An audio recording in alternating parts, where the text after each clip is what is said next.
bienvenida a un nuevo episodio de Todo empieza ahora, divorcio y nuevos comienzos. Soy Isabel Gaft, Gaft con V, y te acompaño a superar tu divorcio y a reconstruir tu vida. Bueno, hoy traemos a un invitado muy especial. Es la segunda vez que viene al programa. Esta vez vamos a hablar de propósito y de dinero. Él es Francesc Miralles, tiene su último libro, que tenemos aquí, El Ikigai del dinero, y básicamente lo que nos va a ayudar es a dar ese sentido a nuestra vida, pero ayudándonos también a hacer de eso nuestro medio de vida. Es decir, no tenemos por qué diferenciar entre nuestro trabajo y lo que más nos gusta hacer. ¿Por qué tenemos que levantarnos cada mañana, ir a trabajar deseando que termine esa jornada laboral para luego ver a las personas que queremos y poder disfrutar de eso que más nos gusta? Es decir, podemos hacer de eso el sentido de nuestra vida y nuestro medio de vida también, esa razón por la cual levantarnos todas las mañanas. Pues bien, de eso, de nuestra relación con el dinero y mucho más, tenemos aquí a Francesc Miralles para hablar hoy. Un gusto, encantado, Isabel, de estar aquí. Bueno, muchas gracias por venir. No se he presentado quién es Francesc Miralles, creo que no necesita presentación, pero básicamente este segundo libro, ¿no? Fue un poco, es la continuación de ese boom mundial primero, sí, que era Ikigai, Los secretos del Japón para una vida larga y feliz. Sí, hemos publicado 4 libros en 10 años sobre Ikigai. El primero fue el que acabas de decir, que se publicó en Urano y está traducido en 70 idiomas. Luego vino el método Ikigai, que es práctico, que es para coaches, psicólogos, formadores. Es un libro totalmente, o para trabajar tú en tu casa, en tu proyecto. Luego hay uno para niños, que se llama El Pequeño Ikigai, que lo tienen las escuelas. Y este es el Ikigai aplicado a la vida profesional, tanto si estás construyendo un proyecto, una startup, como si estás cambiando de profesión. Todo lo que tiene que ver con propósito vital y carrera. Sí, pero luego es un libro, ¿no?, que habla del dinero, pero desde un punto de vista más filosófico. Sí, no de cómo hacer dinero. Para eso ya hay otros libros, el de Anthony Robbins o lo que sea, ¿no? Es un libro sobre cómo monetizar aquello que te apasiona, ¿no? Por ejemplo, tú tienes aquí este podcast, este programa de radio, pues sería un libro sobre de qué manera puedes hacer una hoja de ruta para que eso sea tu sustento.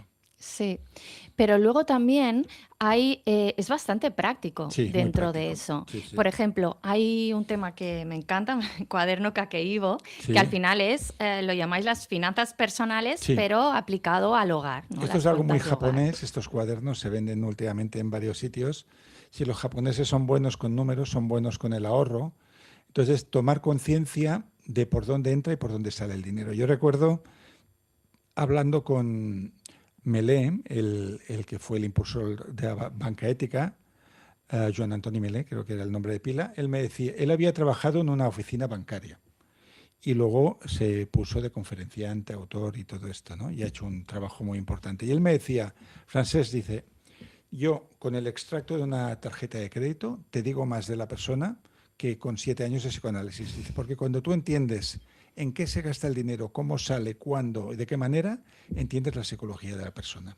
Total, porque es su relación, ¿no? Cuando hablas de relación con el dinero, con que la puede realidad ser... y con el deseo, sí, y con la compensación, porque este tema de compensación es muy importante, porque hay gente que es muy infeliz en su trabajo y cuando tú tienes un trabajo que no percibes como valioso, que no te sientes que allí creces, que no sientes que estás aportando al mundo, cuando acaba el horario necesitas una compensación de algún tipo. Y aquí viene cuando compras cosas que no necesitas, gente que se engancha al juego, a la copa después de la oficina porque ha sido un día duro, mientras que las personas que hacen lo que les gusta, no, es un dinero más sano, no necesitas malgastar porque ya estás contento con lo que has hecho. Hay una diferencia muy importante entre los dos modelos.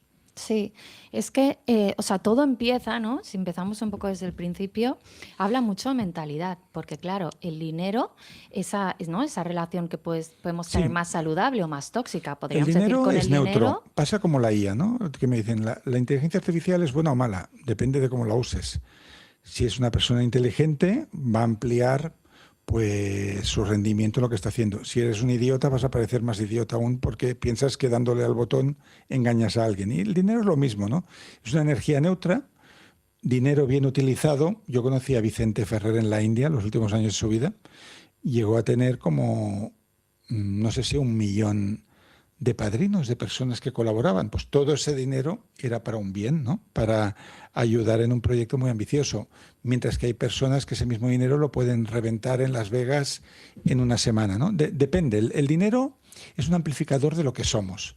Y en las parejas, que es tu tema, muchos de los problemas vienen por el dinero. Porque tú imagínate que tenemos una persona muy racional y ahorradora y con visión a medio plazo, largo plazo, y tenemos a alguien al lado que quema el dinero y que no le da ese valor. Pues va a ser muy difícil entenderse.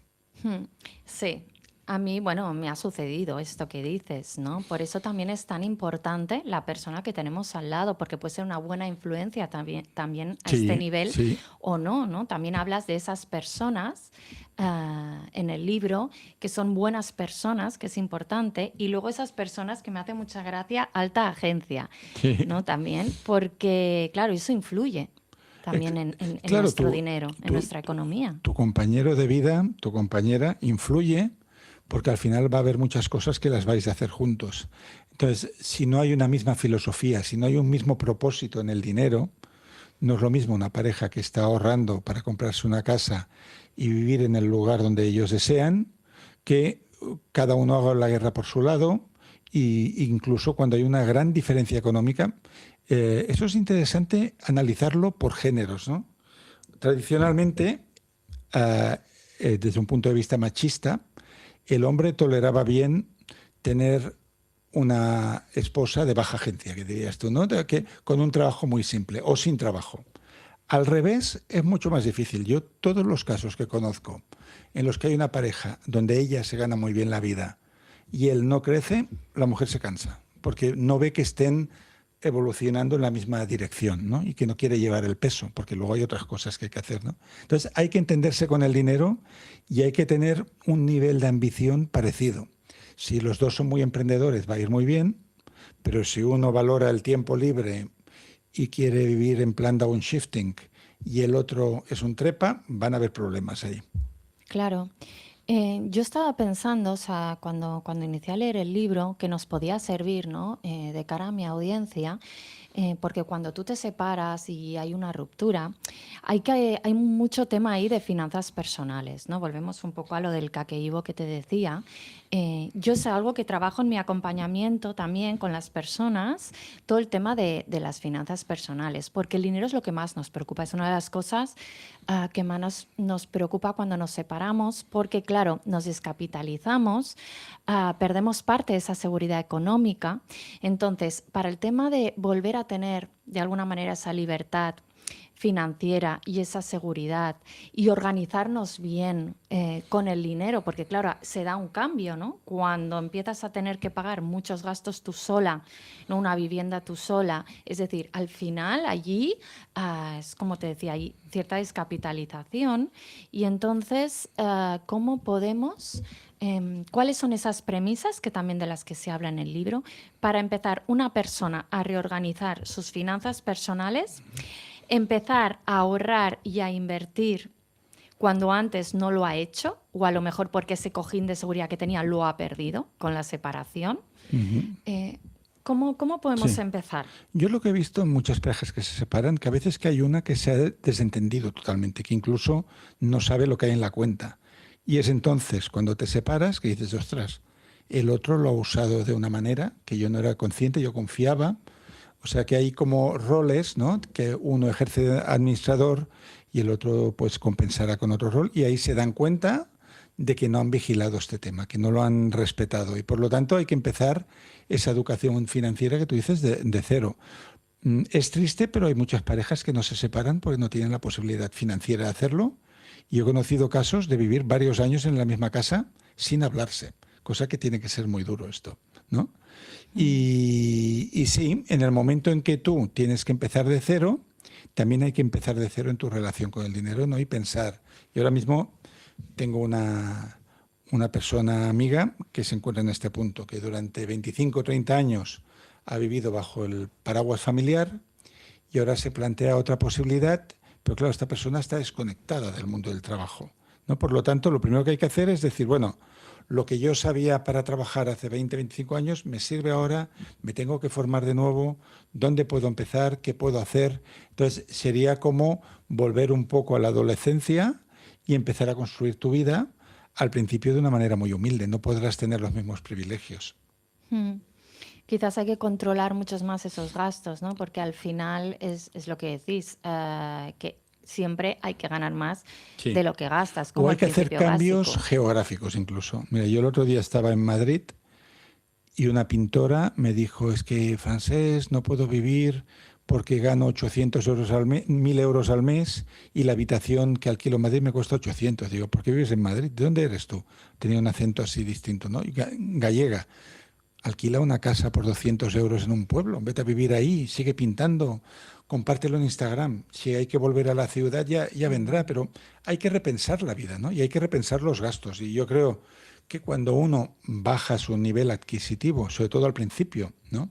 Estoy pensando siempre en la película Historia de un matrimonio, que me encanta, con Adam Driver y Scarlett Johansson, que están hablando de cómo se reparte todo esto y al final él dice, no nos preocupemos porque cuando paguemos todos estos abogados no va a quedar nada para repartir. Entonces, sí, de hecho hay que volver a repensar la vida a nivel de carrera, a nivel financiero, a nivel de dónde vives, a nivel geográfico, ver qué puedes tachar de la lista, de qué cosas puedes prescindir. Y yo te diría que solo cuando todo esto está arreglado, habría que pensar en una segunda vida sentimental. Primero, hay que barrer la casa. Sí, o sea, esto me recuerda un poco a la pirámide de Maslow, Sí, ¿no? hay que Primero, volver a la supervivencia. necesidades básicas Sí, cubiertas y luego a partir de ahí ya pensaremos, ¿no? sí. En ese propósito. Pero primero, claro, si no tengo que comer ni dónde dormir, no puedo pensar más allá. Es que ese es el problema, que hay parejas que si todo el poder económico lo tiene una parte, la otra no puede presionar en nada, no tiene ningún tipo de capacidad de decisión en lo que se está haciendo, ¿no? Entonces, ahí tienes que recuperar tu carrera, tienes que recuperar tu vida, reinventarte. Y de hecho hay personas que después de haberse separado, divorciado o que han enviudado, han descubierto un talento que estaba ahí latente y se han visto capaces de hacer negocios y lo hemos visto muchas veces esto. Mm. Es que a veces hasta que no te ves en esa Sí, necesidad a la fuerza real, ahorcan, a la fuerza ahorcan. claro. Al final te espabilas de una manera o de otra, ¿no? Sí. Sí, hablemos de eso, luego también de la oportunidad, ¿no? Del momento de cambio Sí. o de crisis para poder reinventarte y empezar, pues quizás a hacer eso que no te has permitido hacer Ujú. anteriormente, incluso pues plantearte el hacer de eso tu profesión. Pero hablas de los muchísimos ejemplos de personas, ¿no? Que han hecho una transición. Sí. Básicamente en el Ikigai del dinero es un libro que sobre todo nos lo pedían mucho personas que quieren ir de la situación A la situación B. Y eso es como una nave que viaja de un planeta a otro o de la Tierra a la Luna. Y ponemos este símil, ¿no? Ahora que hubo la misión Artemis II, el gran problema para ir de la Tierra a la Luna es escapar de la gravedad. De hecho, este cohete gigantesco de 90 metros fue para salir de la Tierra, no para ir a la Luna. Una vez sales de la atmósfera, todo eso cae y vas con el 10% del peso. En la vida pasa lo mismo. El gran problema para un cambio personal es vencer la gravedad. ¿Y qué es la gravedad? Tu nivel económico, tus amistades, tus hábitos, el gimnasio donde ibas, no sé qué. Entonces, todo eso es como una zona de confort que si de repente lo pierdes, te sientes que estás colgado en el espacio. Por lo tanto, lo primero que hay que pensar sería, bueno, aquí cierro un capítulo de mi vida y vamos a ver cómo quiero que sea este segundo capítulo. ¿A qué quiero renunciar? ¿A cambio de qué? ¿Y qué voy a ganar? ¿No? También en tu relación con el tiempo. Y ahí, pues yo creo que habría que hacer como un análisis de muchas cosas, como hemos hablado antes, ¿no? No solo las finanzas, sino de cómo quieres vivir, dónde quieres invertir tu tiempo libre, de qué tiempo dispones para formarte, qué proyecto quizás dejaste atrás hace mucho tiempo y ahora igual lo puedes recuperar. Es el momento también de revivir el networking. Hay muchas personas. Mira, yo tenía un amigo que no sé dónde está, que cuando tenía pareja desaparecía, pero literalmente de la faz de la tierra. En 4 años no sabías nada. Y si reaparecía es porque le habían dejado o algo había pasado y volvía a estar ahí, ¿no? Pues muchas personas se encuentran que su mundo ha sido la pareja y que esos amigos que quizás serían una red de apoyo importante, incluso a nivel profesional, los han descuidado. Pues tocaría recuperarlos. Sí, eso que dices, bueno, se da en muchísimos casos, lo de la pareja, ¿no? Por eso también es importante cuando hablamos de, incluso te ayuda a mantener una buena relación de pareja, el tener, aparte de ese proyecto Sí, común, ¿no? El tuyo propio. sí. Y, a ver, no sé ahora más qué decir. A ver, luego, mentores y referentes. Tú Sí. hablabas de las personas, esas personas que te puede servir el networking, las personas que tenemos que nos pueden servir de sostén, de ayuda, de apoyo, más cercanas a nosotros, ¿no? Pero ¿qué pasa cuando esa red no la tenemos o no nos hace bien en ese O la momento? hemos descuidado, que es lo que sucede muchas veces, ¿no? Sí. O tenemos una red tóxica. También, ¿qué pasa cuando hay una separación? Que se reparten las amistades, unos quedan a un lado, otros al otro, pocos están en ambos lados, ¿no? Porque parece como si hubiera que guardar algún tipo de lealtad y todo esto, y igual los amigos de tu expareja se han convertido en tóxicos para ti, porque no te están comprendiendo en tus necesidades e igual están como connotados, ¿no? Entonces, es verdad que cuando una persona se separa, aparte de reconstruir su vida, su carrera, sus finanzas, ha de reconstruir la red de amigos, ha de buscar nuevas personas que sean tal como tú quieres ser ahora. Hay que pensar que por contagio emocional nos acabamos pareciendo a las personas con las que pasamos más tiempo, ¿no? Como decía Jim Rohn. Por lo tanto, en esta nueva etapa que tú estás encarando, si hay personas a las que admiras, que dices, oye, me gusta esta persona cómo ha emprendido su proyecto, me gusta cómo lleva su vida, cómo lleva a sus hijos, cómo lleva su soledad, pues sería bueno acercarse a esa persona, colaborar con ella, porque te acabarás pareciendo a esa persona que admiras. Te sirve de inspiración. Inspiración, sí, ir con personas a las que puedas admirar y aprender algo de ellas. O sea, podría ser esos referentes también. Esos son referentes y luego hay los referentes profesionales, ¿no? Que si tú, por ejemplo, te inicias en el coaching, pues a trabajar con un coach que lleva ya mucho tiempo en todo esto y que te da formación y te asesora y te puede aportar un poco más de experiencia, pues es bueno. Y luego hablar con personas que han hecho un recorrido parecido al tuyo, ¿no? Que han montado eso de cero, qué problemas tuvieron. O sea, a entender un poco cuáles son los obstáculos y las soluciones en aquello que tú estás intentando construir. Sí, sí, de hecho yo siempre tengo mentores. ¿Sí? Siempre estoy con alguno y estoy pensando qué será lo próximo Sí. cuando termine con esto. Y tú mentorizas a otras personas también. Sí, claro, es que también y además te ayuda para ver cómo lo hacen ellos. Sí. También a nivel profesional, en mi caso, puedo aprovechar también como formación de alguna manera indirecta, Sí. ¿no? Como aprendizaje y para hacerlo yo también. A ver, ¿qué más podemos hablar así? Aprender a renunciar a un sueño. Esto es también otro temazo, porque tú hablabas, también me ha hecho gracia este concepto que nunca lo había visto, de la falacia del coste hundido. Sí, bueno, este capítulo lo hizo Héctor, que es mucho más economista que yo. Sí, hay muchas falacias de cosas que pensamos, ¿no? Por ejemplo, una de ellas es que por el hecho de que he invertido 20 años a hacer algo determinado, tengo que seguir haciéndolo porque si no pierdo todo lo hecho, ¿no? En realidad, como decía Alan Watts, nadie está obligado a ser quien era hace 5 minutos, ¿no? Entonces, hay muchas cosas y creencias que son del pasado que entonces tuvieron un sentido y ahora no deberían tenerlo. Yo lo que te diría en todo esto, y si el capítulo de las falacias yo creo que es interesante, porque es nuestra visión del dinero. Por ejemplo, yo he trabajado con muchos artistas y escritores. En el mundo del arte hay la visión de que el dinero es prostituirse. Si tú eres escritor y vendes 200.000 ejemplares, es que te has traicionado en algo, te has vendido, ya no estás haciendo algo realmente puro, y por eso mismo los escritores que venden mucho les hacen el vacío en todas las fiestas. Yo lo he visto, ¿no? con escritores famosos, ¿no? la gente los tiene ahí como apestados.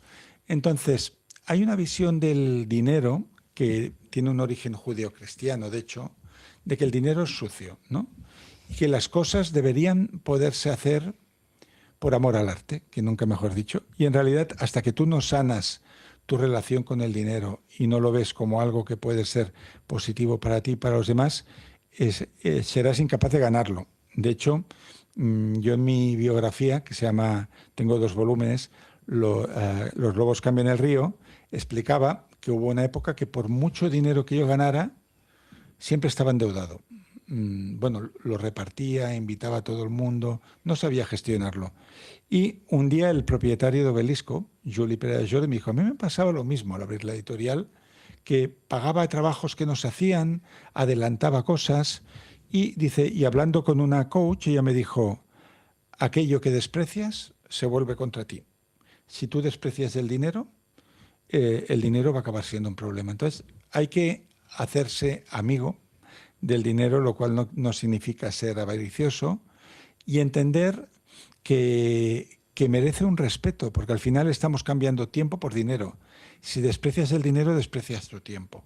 Y de hecho, el dinero que tú recibes a cambio de tu sueño, lo que tú me decías, tiene una proporción directa con cuántas personas beneficia tu sueño. Un escritor que publica un libro que beneficia a 1.000 personas, pues igual puede cobrar 1.500 euros de derechos de autor al cabo de un año. Pero si tú beneficias a 1.000.000, pues multiplícalo por 1.000, ¿no? Y al final es eso, el dinero es algo que viene después y que es el fruto del impacto que tú has tenido en las vidas ajenas, o sea, al final que tiene una dimensión espiritual. Sí.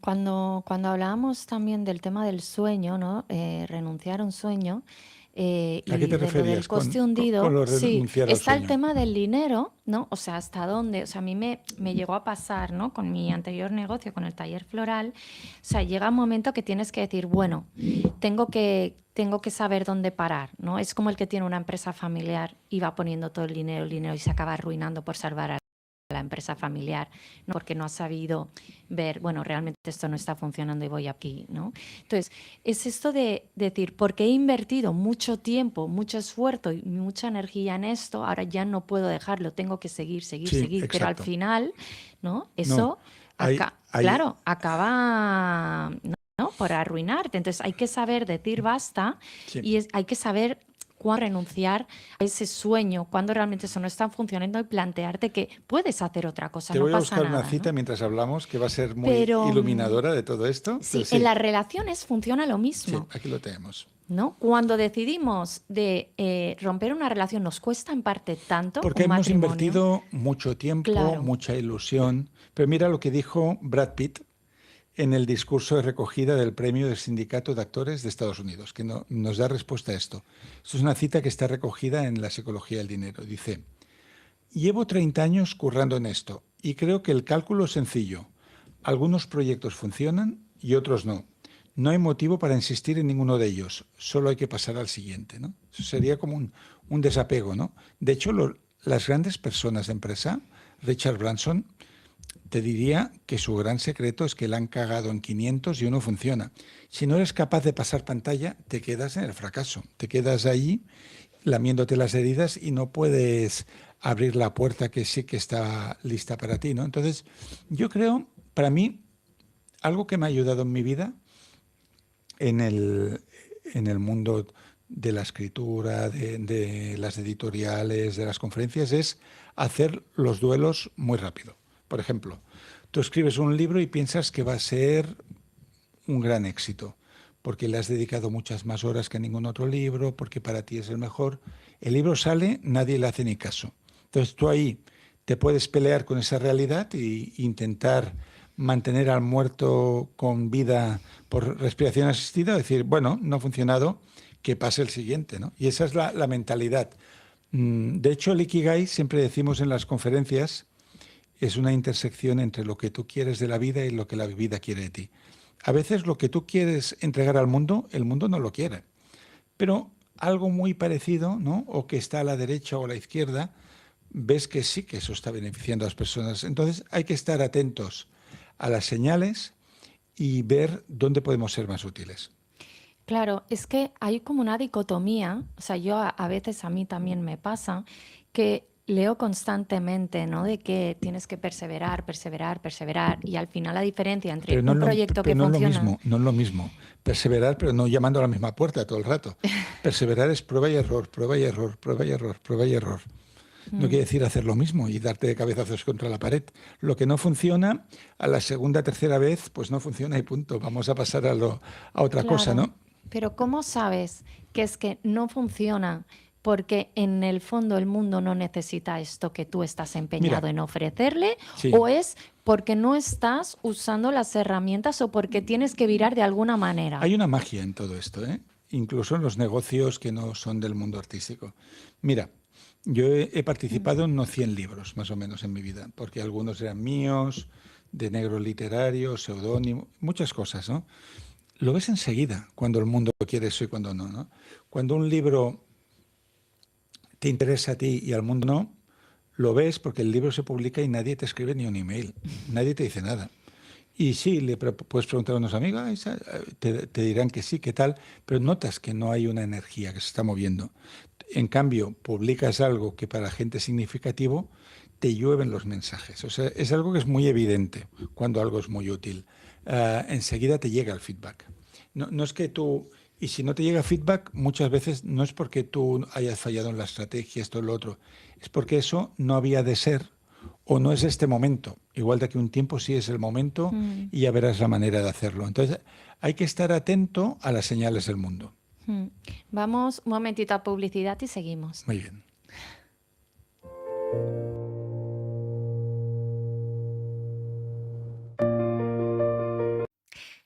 Paramos un momentito porque tengo que pedirte algo muy importante. Por favor, suscríbete a mi canal. Así me ayudas a seguir con este proyecto que ayuda a muchas personas. Puedes ayudarme también compartiéndolo con quien creas que pueda servirle. Si necesitas que te acompañe a planificar tu separación o divorcio y a superarlo con éxito, puedes agendar una llamada gratuita conmigo o ver mis servicios en los links que te dejo aquí abajo en la descripción. Juntos iremos de la mano en toda la parte logística, legal, financiera, familiar, mental y emocional para que recuperes esa paz y estabilidad que necesitas para ti y tu familia. Gracias por tu confianza en mí. Seguimos con el episodio.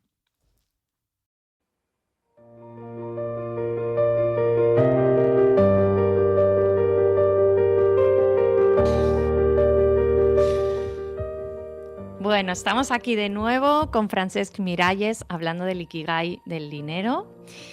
¿Y dónde nos habíamos quedado? Ay. Cosas, ¿no? Lo último que estábamos diciendo era que insistir y perseverar está bien, Sí. pero no en lo mismo. O sea, si tú abres una zapatería y fracasa, y abres una segunda y fracasa, no hace falta que abras la tercera. Igual hay que montar otro negocio. Eso es perseverar, pero no en lo que ya ha fallado. Yo creo que con 2 o 3 bofetones ya hay que saber que por ahí no. Hay que irse un poco a la derecha o a la izquierda. Claro. Entonces hay que estar atento al momento, a la magia también del feedback que te da la gente, a la oportunidad, porque las cosas tienen su momento oportuno. Y si no es este, quizás puede ser otra cosa, ¿no? Claro, es que tú hacías un poco la comparativa, ¿no? Cuando escribes un libro, si nadie lo compra, si no hay feedback, está Se ve claro que no. enseguida, se ve Eso enseguida. sí. Pero claro, no es tan fácil. Cuando lo llevamos al mundo de las relaciones, ¿no? Y tienes una relación de larga duración o estás en un matrimonio y además, claro, tienes ahí los hijos, ¿no? Sí. Que es como Claro, el añadido. hombre, ahí hay que, no se pueden tomar decisiones de manera compulsiva, sino hay que, yo soy partidario de poner deadlines a las cosas, no solo en la pareja, en todo. Mira, yo algo que cuento a menudo es que cuando yo tenía 35 años trabajaba un montón en el mundo editorial, pero cuando digo un montón es de lunes a domingo 14 horas al día, desde la mañana hasta la noche. Pero claro, eran trabajos mal pagados, ahora esto, tal, unos... Y tenía dificultades para sobrevivir con todo ese trabajo.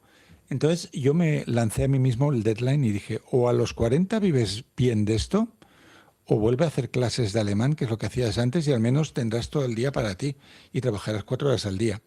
Entonces, esa presión de decir, en 5 años tengo que conseguirlo, me hizo saltar a otro nivel. Ya cuando planeaba un libro, no planeaba un libro. Para mis amigos pensamos, bueno, a ver, ¿qué libro puedo hacer que interese en Corea, en Japón, aquí, allá, más allá? Cambió la visión. Entonces, en la pareja, yo soy partidario de si es un proyecto de vida que hace tiempo que arrancó y que hubo momentos de vuestra historia en los que fue bien, pues hacer lo que se llama la revisión de la pareja.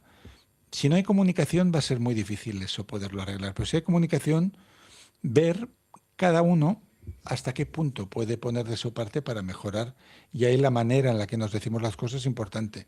Pues si yo, por ejemplo, llevo 10 años con una pareja y entramos en crisis, pues al menos me daría un año y pensaría, mira, vamos a ver los próximos 7, 8 meses si lo remontamos, y si en esta fecha pues estamos igual, pues lo dejamos, incluso comunicarlo a la pareja. Vamos a intentar hacerlo mejor, y si no, pues es que no ha de ser, ¿no? Sí, de hecho yo muchas veces hablo de que si fuera, por ejemplo, un contrato que se fuera renovando cada X años, ya te harías consciente de hacer esa labor, porque nos iría muy bien. Es decir, cada X tiempo, ¿no? Sentarnos como pareja y hablar ese Sí, tema, porque es algo, claro, que nunca hablas, es como que lo das por hecho que vas a estar que hay gente siempre. que se pasa. Conozco una pareja que cada día, que es una pareja que vivió bastante tiempo a distancia, ¿eh?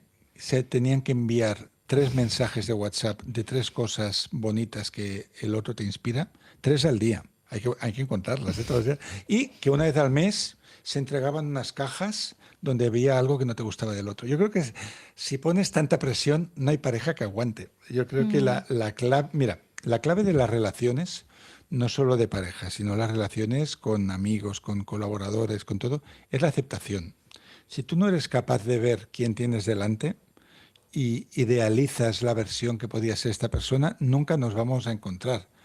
Uno ha de saber pues que Isabel va a dar esto y esto y esto, pero que aquí no la vamos a encontrar, y que igual al Primavera Sound tengo que ir yo, porque tú no quieres ir con mm, 200.000 personas. mm. Cuando hay este sentido Has de acertado.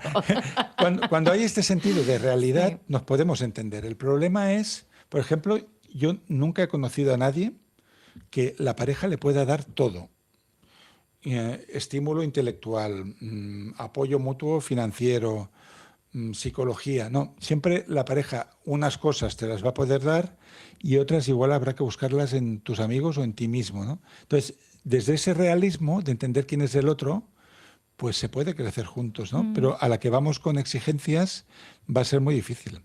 Claro, es que a lo mejor nos generamos demasiadas expectativas también, ¿no? De la otra persona. Sí, A veces también pasa un poco por conformarse en el sentido positivo, decir, bueno, agradecer lo que tengo, sí, ¿no? Que también un poco en el libro habláis de, cuando habláis de celebrar lo bueno de la vida, sí, en parte también yo lo relaciono con los agradecimientos, ¿no? sí, Eso, al final, estar agradecido en lo que tienes, valorarlo, y cuando es como que es mirar a lo bueno, ¿no? En lugar de mirar lo que te falta, es mirar lo sí, que tienes.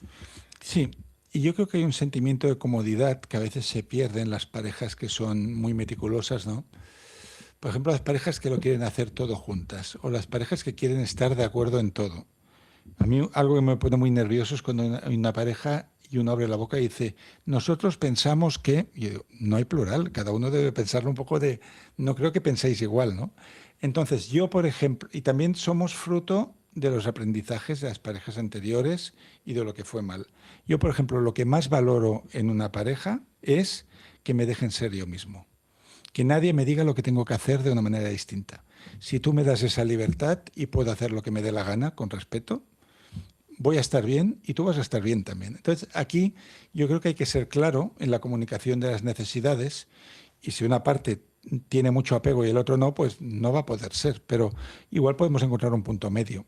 Mm. Esto, bueno, relacionado con el dinero, Ujú. también en el libro mencionas un poco que hay que saber, ¿no? Buscar el equilibrio entre, bueno, cuándo el dinero realmente te está sirviendo a tu fin, ¿no? Y a tu felicidad, y Ujú. cuándo te estás convirtiendo en un esclavo, ¿no? Sí, De hacer dinero. Ese equilibrio, eso es fácil de ver, porque mira, eso se paga en tiempo. Entonces yo me acuerdo en mi época de negro literario, que lo pasaba muy bien, ¿eh? Porque conoces personas que tienen conocimientos de algo que tú no tienes ni puñetera idea. Yo, por ejemplo, entrevisté muchos empresarios que hacían su libro.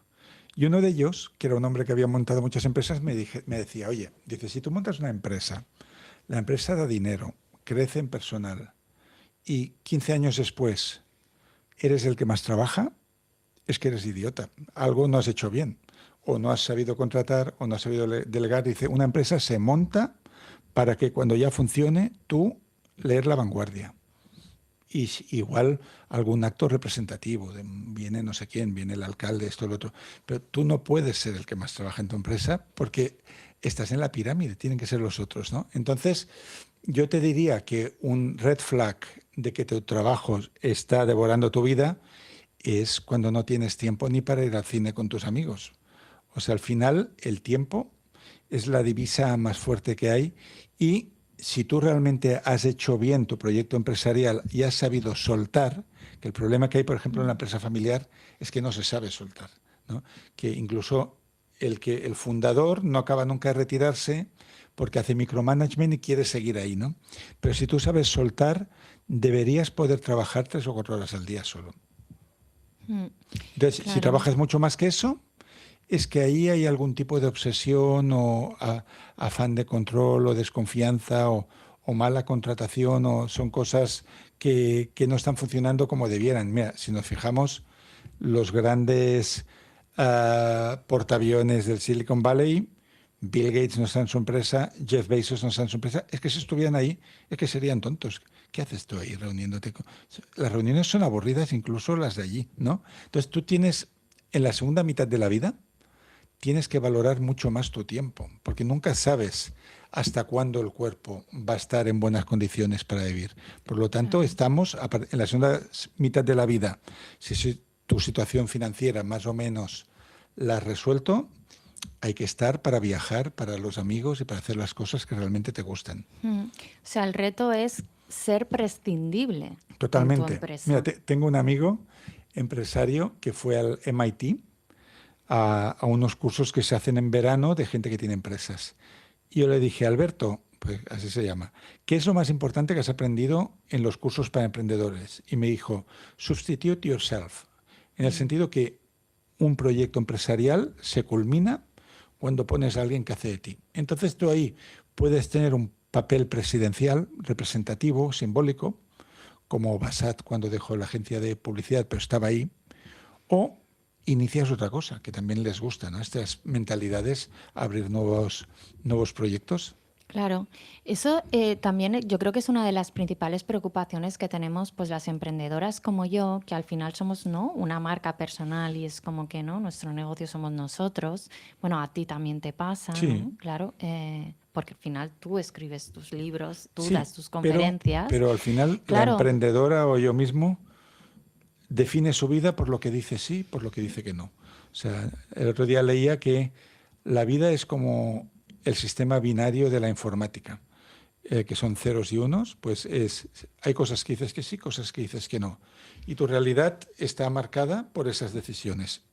Si tú dices que sí a todo, porque eres emprendedor, porque eres freelance, porque tienes miedo a que no lleguen encargos, al final no tendrás vida. Cada no que das abre un espacio a que pueda salir un sí mejor, ¿no? Entonces eso yo creo que es el gran reto que tenemos los autónomos, saber dónde hay que meterse y dónde hay que dar un paso al lado y aunque haya dinero, cosas que son tentadoras, decir no, porque quiero reservar ese tiempo para otra cosa. mm, pero claro, luego allí cuesta muchísimo más delegar también. O Sí, sea, conseguir lo que decíamos, el ser prescindible es como, bueno, pero yo hay siempre voy que, a tener que estar ahí. para ser O prescindible hay que crecer mucho. Entonces, si tú llegas a tener un equipo de muchas personas, muchas de las cosas que tú haces ya no las harás tú. O quizás de tus entrevistas, una al mes la haces tú, porque es el personaje que a ti te interesa, pero otras las pueden hacer otra gente y llevan tu sello, ¿no? claro. Entonces, claro, la base de la economía productiva es que un negocio sea escalable. O sea, que no tengas que estar tú remando todo el tiempo, sino que eso pueda funcionar sin ti, que pueda funcionar cuando te hayas muerto incluso. Entonces, si eso lo consigues, vas a poder tener libertad personal. Mm.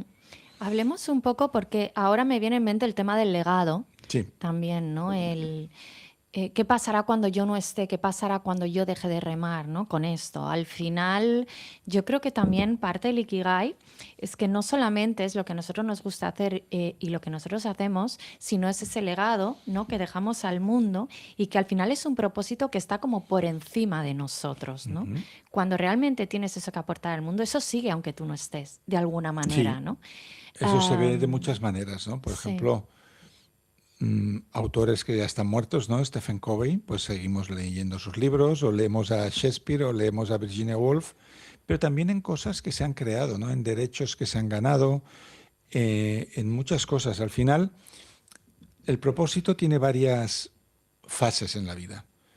Hay una primera fase que es como de construcción, cuando eres joven, que estás intentando mostrarte al mundo. Hay una segunda fase en el que te conviertes en maestra, la segunda mitad de la vida, en que ya no necesitas brillar, sino que quieres iluminar el camino de los demás. Y una fase final que yo la he visto en toda la gente con mucho. Yo nunca he tenido una relación especial con el dinero. Nunca he sabido amasarlo, pero he conocido a billonarios con B muchas veces por mi trabajo. Y me doy cuenta que incluso los billonarios, cuando ya le ven las orejas al lobo, quieren saber cómo serán recordados. Y eso no tiene que ver con el dinero, ¿no? Y ahí es cuando el señor o la señora de 60, 65 años, pues yo qué sé, empieza a montar una red de escuelas no sé dónde, cuando quieren dejar su legado en el sentido de que van a ser recordados por aquello que dejaron en el mundo. Yo creo que todas las personas que tienen una profesión creativa o empresarial, en los últimos 10, 15 años, se preocupan mucho también de iniciativas altruistas, de educación, de todo esto, por ese motivo, ¿no? Porque es lo que dejan aquí, ¿no? Su testimonio para los que vendrán detrás. Sí, y de alguna manera es como volver al alma al final ese proyecto Sí, inicial, ¿no? O sea, que el para qué, el para ¿no? qué. Empezaste a hacer eso. Sí, sí, Y, y por eso yo creo que tampoco hay que olvidar nunca ese para qué, porque al final es el legado que quedará, ¿no? exacto, exacto. Cómo te recordarán y si Mm, sabes cómo quieres ser recordado, lo bueno es que entonces ya sabes cómo vivir. Sabes que mm. tienes que cultivar en lo que te quede por vivir. Claro, yo pienso ahora también hablando de relaciones, me viene, bueno, del tema de familia, el tema de los hijos. Claro, es difícil porque con el tema del dinero, nuestros hijos siguen sin tener, por ejemplo, ninguna formación en el colegio, ¿no? Y el tema de, Pero igual se la puedes dar tú, como claro, madre. claro, nosotros tampoco lo hemos tenido. O sea, yo, por ejemplo, por lo general, también por lo que me encuentro, tengo una formación muy básica en finanzas. O sea, si yo quiero empezar a invertir, como hay tantas cosas, ¿no? Y tenemos tanta información a nuestro alrededor, que si las criptomonedas, que si tal, que si cual. O sea, nos da miedo, hay mucho desconocimiento. Entonces, ¿cómo voy yo también a inculcar, ¿no? Ujú. La correcta mentalidad en mis Sí, hijos y esta formación, ¿no? Que necesitarían saber todas estas cosas que necesitamos saber sí, sobre el pero en dinero. realidad, mira, igual que yo siempre digo que la base de un escritor, lo que tienes que saber para hacer un libro se explica en 3 o 4 horas. Lógicamente que se puede hacer un curso de 4 años, pero ¿qué es un guión? Los básicos. Y yo te diría que, sin ser un experto, con economía es lo mismo, ¿no? Cuando tú le enseñas a un niño mm, la economía conservadora que transmite Warren Buffett, ¿no? No inviertas en nada que no comprendas, ¿no? Por lo tanto, si tú no sabes cómo van las criptomonedas, no metas dinero ahí y que a más posible ganancia, más riesgo y que tú sepas cuál es tu perfil, pues ahí sabrás pues invertir en un fondo indexado o en ladrillo, que es tan típico en España, ¿no? Que quieren invertir en ladrillo o lo que sea. En realidad, la economía no es tan difícil, a no ser que te quieras meter a ser corredor de bolsa, que no creo que sea tu propósito en la vida tampoco, ¿no? Mm, Entonces, es saber si tú quieres asumir poco riesgo o ningún riesgo y entender cuánto puedes ahorrar de más respecto a tu nivel de gastos actual. Yo creo que Un concepto muy importante para enseñar a los niños, que además es muy gráfico, es lo que hablaba Kiyosaki en su libro Padre Rico, Padre Pobre, de la carrera de la rata. Si entiendes esto, entiendes mucho sobre el dinero, porque yo estuve además negativamente en la carrera de la rata. La carrera de la rata es lo siguiente: tú estás todo el mes corriendo para al final de mes pagar facturas. Vale.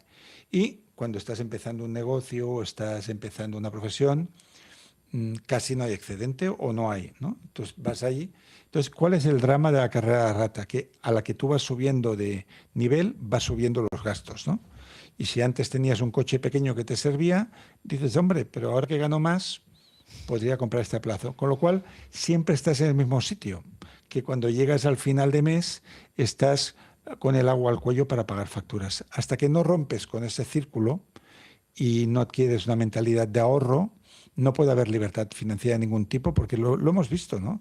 Gente que futbolistas, ¿no? Gente que gana muchísimo dinero y al cabo de 3 años están arruinados, porque han ido subiendo el listón de sus gastos. Entonces, entender la relación entre verdaderas necesidades, gastos, ahorro, riesgo, no riesgo, yo te diría que un buen profesor de finanzas en 2 horas nos ilustra perfectamente lo que hay que hacer. O sea, yo creo que sería una buena clase particular para Sería dar a fantástico. nuestros hijos, igual Sería muy que buena. matemáticas, ¿no? Pero que sea más enfocada a finanzas, porque también ellos ya empiezan a ahorrar con sus huchas y sus cuentas corrientes, Sí, hay etcétera. niños muy ahorradores. Sí, sí, eso es verdad. No sé si hay algo más en el libro que consideras importante y nos pudiera, no sé, Mira, en el libro, instruir un sí que antes poco. nos lo hemos saltado porque venía la publicidad, hay 3 tipos de transición que yo creo que es interesante que nos paremos un poco en cada una de ellas. Tenemos tiempo. Sí. Mira, hay una. Cuando hablamos de transición es aquello que decíamos, pasar de planeta A planeta B. O sea, hacer un cambio de vida muy radical, pero que hay 3 formas de hacerlo. Para las personas jóvenes y temerarias, hay lo de tirarse a la piscina, ¿no? Tú estás haciendo algo que no te gusta nada, eres joven y dices, mira, voy a dejar todo esto y voy a intentar cumplir mi sueño. Que yo lo veo bien, ¿eh? Si tienes 20, y te pondré el caso de Rod Stewart, que ahora tiene 80 años y toca cada noche en Las Vegas y tal. Cuando él era muy joven, el otro día leí que él tenía el sueño de ser un rockero que hacía giras europeas, pero no tenía discográfica, no tenía manager, no tenía. Pero lo hizo a las bravas, ¿no? Cogió un avión, vino a Barcelona, se puso a tocar en la Plaza Real, durmió en la calle y la policía franquista lo llevó al aeropuerto y lo devolvió a su país por la ley de vagos y maleantes. Bueno, con esa edad algo aprendió de esa experiencia, ¿no? Y quizás luego ya de vuelta a Inglaterra buscó otros contactos. Eso es lo menos común, tirarte a la piscina sin tener las espaldas cubiertas.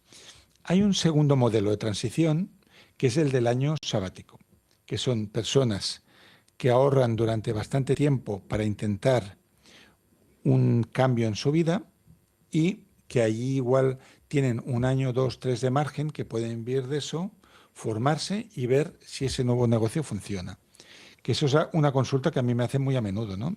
A veces a mí me escriben y me dicen, o me presentan un amigo, dice, mira, es que yo soy profesor de instituto, pero en realidad quisiera ser coach, estoy pensando cómo hacerlo. Yo siempre les pregunto, ¿cuánto cuesta tu vida? O sea, tú al mes, ¿cuánto dinero necesitas? No es lo mismo vivir en una casa que has heredado de tu abuelo y no tener hijos, que tener hipoteca en la casa, en el coche, los hijos en la privada, no es lo mismo.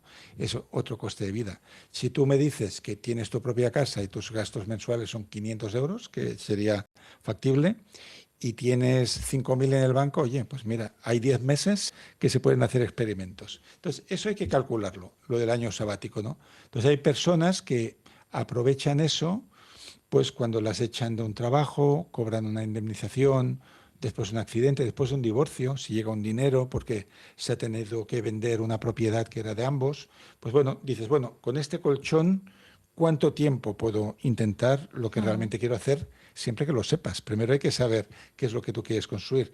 Pues igual si tienes 3, 4 años, quizás sí que te puedes convertir en un coach o abrir una tienda de esto que tú has soñado, que te gustaría tenerlo, o intentar montar esos cursos que querías. Pero el más común es el tercero, que es la de simultanear 2 ocupaciones. La mayoría de gente lo que hace es, cuando tiene un Ikigai A que le da dinero para vivir y de repente vislumbran que hay otro que le podría gustar más, es que lo compaginas. Entonces, cada vez pones más energía y más tiempo en el Ikigai B hasta que llegue un momento en el que eso pueda generar dinero. Aquí ponemos muchos casos prácticos. Hay uno de Andrés Pascual, un buen amigo, que era abogado y que lo que hacía era que publicó un primer libro en Penguin, eso le dio mucha autoestima y ilusión de seguir escribiendo, pero aún no podía dejar su despacho. Entonces estuvo 10 años transicionando. Cada vez trabajaba un poco menos, dedicaba más a la escritura y al cabo de 10 años pues entregó las llaves a un amigo y ya se puso solo escritor, ¿no? No tiene por qué ser 10 años, a veces puede ser 4 o 3, pero sí que hay veces que vamos a tener que mantener 2 vidas para ver si esa segunda da de sí o no. Si él, su segundo libro, nadie lo hubiera querido publicar y el tercero tampoco, pues ahí acaba la transición. Pero si el otro va creciendo, recibes un premio, este se reedita y una traducción, dices, bueno, voy por buen camino. Vamos a ver en qué momento ya soltamos todo esto. Claro. Lo que, o sea, a mí, por ejemplo, me preguntan mucho, ¿no? Porque me dicen, es increíble cómo has hecho, ¿no? Esa transición y cómo has pasado de una cosa, ¿no? De una profesión a otra que no tiene nada que ver. Y, claro, yo pienso, digo, a ver, también todo depende cuánto deseas Sí, eso, ¿no? Porque, claro, tienes que renunciar a muchas sí. cosas. Y ahí hay un libro que nos puede ser útil, que ya no lo están reeditando, pero se puede conseguir, el de Simplifica tu vida,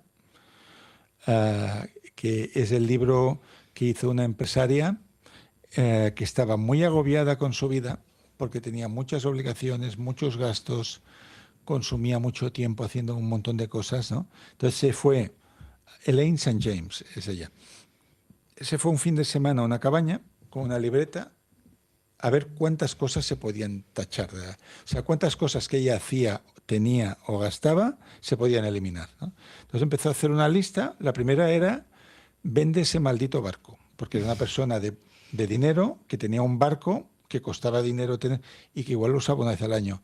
Múdate a una casa más pequeña, que sea más fácil de mantener y así de paso te vas a vivir a un lugar que te guste más que este donde estás con la casa grande. Reduce tu necesidad de bienes y servicios. Entonces empezó a tachar cosas y su vida pues se convirtió en un 80% más barata. Entonces, si tú abaratas tu vida, ganas tiempo y ese tiempo que ganas lo puedes invertir en el nuevo proyecto en el que estás.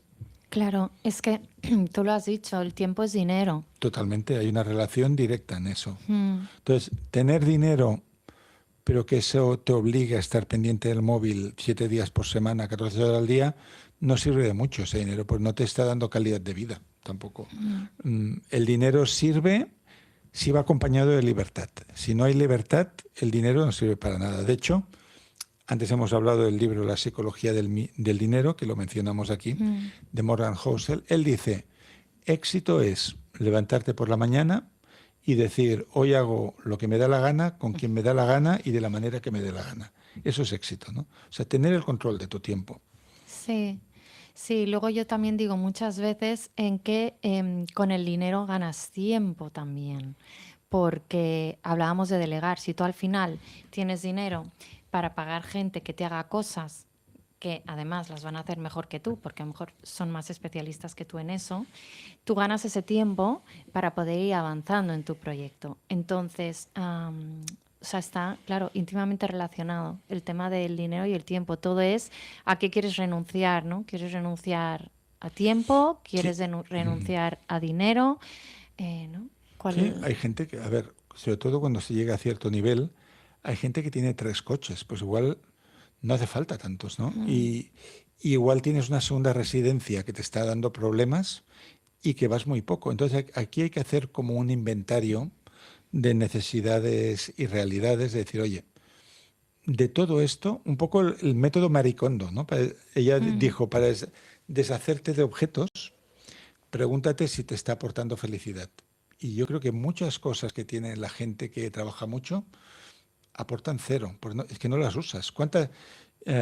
Un amigo que vivía en Estados Unidos me decía que el fin de semana la gente que no tiene verdaderos intereses, en el sentido de que no tiene pasión, no sé, por el cine, por leer, van a los malls y compran ropa cada fin de semana, ¿no?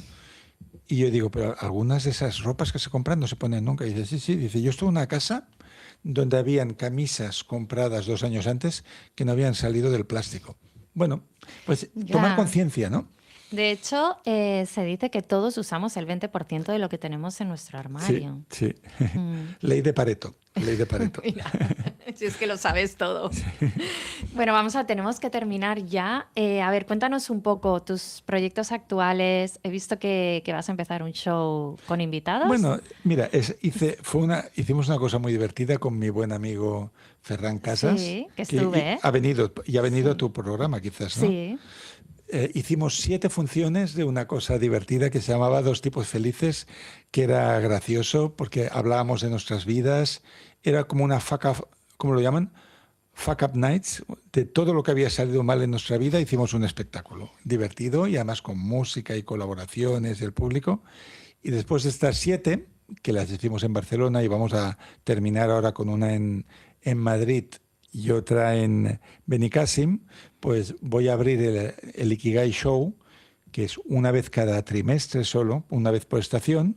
Voy a traer al teatro Metamorfosis de Barcelona una persona que tiene un Ikigai muy fuerte y muy poderoso y que puede realmente enseñarnos. El primero va a ser Antoni Bolinches, creo que va a ser el 28 de junio, que lo tenemos ahí previsto, un domingo, y él va a contarnos su vida, porque también es un hombre que tuvo cambios de vida. Trabajaba en un banco, fue asesor de Eugenio, el humorista, y a una edad más avanzada, pues descubrió la psicología. Entonces voy a hacer como un espectáculo con personas que tienen mucho Ikigai y una larga experiencia y mezclado un poco con lo cabaretesco, como hicimos con Ferran Casas. Por ejemplo, estas personas tienen 3 canciones que significan algo en su vida, las vamos a interpretar, 3 objetos que significan algo para ellos y que nos cuenten su historia. Entonces, la parte del teatro es mis orígenes como creador. No soy bueno en el teatro como actor para nada, pero yo antes de escribir libros tenía una compañía de teatro y me ha quedado un poco la pasión por esa bohemia, los nervios de salir, y es algo que hago porque no me resulta fácil, porque yo en realidad soy tímido. Y como soy tímido, para mí es un faenón salir ahí, pero luego me divierte haberlo hecho y la gente lo pasa bien. Pues ahora estoy con esto, con The Ikigai Show, que por suerte no es cada mes como lo que hacíamos con Ferran, es una vez cada 3 meses y es más llevadero. Bueno, pues ahí os iré a ver.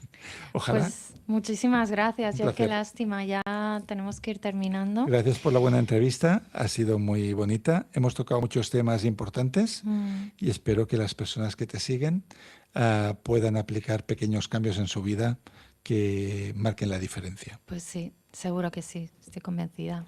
Gracias. Gracias.